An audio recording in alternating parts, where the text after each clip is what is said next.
ছিল দাস এবং গোলাম। সেই সময় শ্রমিকদের কর্মঘণ্টা বলতে কিছু ছিল না, শ্রমিকদের মজুরি বলতে কোনো ঠিক ঠিকানা ছিল না, যে কারণে সেই সময় শ্রমিকরা বহুত বঞ্চিত হয়েছে।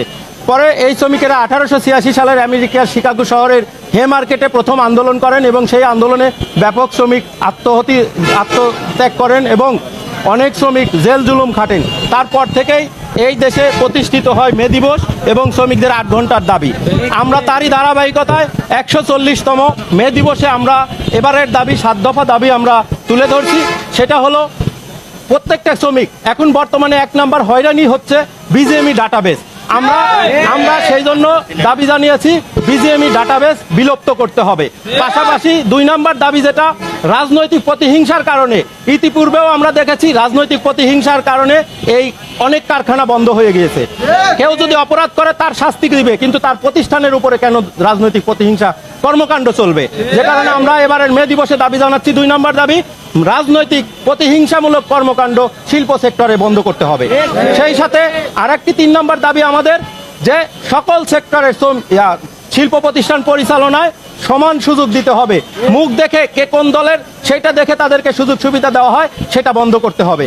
কারণ সুযোগ সুবিধা বঞ্চিত হলে আমার শ্রমিকরা ছাপারার হয়। একটা মালিক যদি কারখানা বন্ধ করে দেয় সেই ক্ষেত্রে সবচেয়ে বেশি কষ্ট পায় আমার শ্রমিক ভাই বোনেরা, বেকার হয় আমার শ্রমিক ভাই বোনেরা। পাশাপাশি আপনারা জানেন এক এক সেক্টরে এক এক ধরনের মজুরি, যে মজুরির কারণে বড় ধরনের বৈষম্য সৃষ্টি হচ্ছে। যেমন একটা কারখানায় একটা সেক্টরে আছে 5,000 টাকা মজুরি, আর একটা আছে 15,000 টাকার মজুরি, আর একটা আছে 10,000 মজুরি। কিন্তু এই মজুরির বৈষম্য থাকার কারণে এই শ্রমিকেরা কিন্তু একই মার্কেটে বাজার করতেছে, একই দরে জিনিসপত্র কিনতেছে, কিন্তু তাদের মজুরি বিভিন্ন রকমের। তাই আমরা চাই সরকার একটা জাতীয় ন্যূনতম মজুরি ঘোষণা করবেন। পাশাপাশি গার্মেন্টস শিল্প অঞ্চল যেগুলো রয়েছে আমাদের শ্রমিকদের চিকিৎসার জন্য হাসপাতাল নির্মাণের আমরা দাবি জানাচ্ছি। পাশাপাশি আমাদের শ্রমিকদের যে মজুরি, এই মজুরি দিয়ে তাদের সংসার চলে না।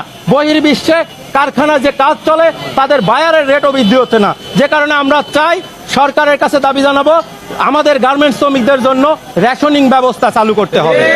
এবং সেই সাথে আমরা আরেকটি দাবি, যেটা সর্বশেষ দাবি রয়েছে, সেটা হলো আমাদের শ্রমজীবী সহ সাধারণ মানুষ রাস্তাঘাটে নিরাপদে চলাচল করতে পারছে না।